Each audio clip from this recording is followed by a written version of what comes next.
এরকম কোরআন এবং হাদিস সুন্নাহ মোতাবেক যারা চলবে না, তারা পথভ্রষ্ট হয়ে যাবে। সম্মানিত উপস্থিতি, কেমন হবে এদের মৃত্যু?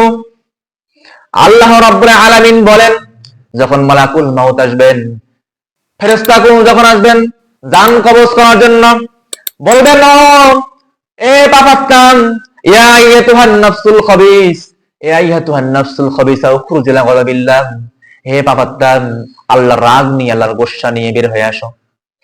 ছোড়াছুড়ি করতে লাগবে দেহের ভিতরে আত্মাটা।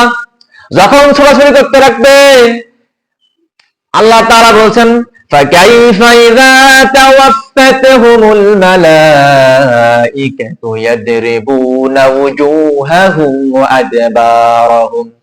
সূরা আল মুহাম্মদ 47 নম্বর সূরা 26 নম্বর পারা 27 নম্বর আয়াত।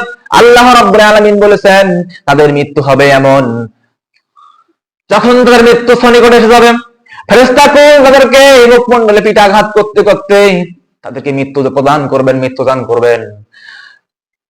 এদের মৃত্যু এত ভয়াবহ হবে,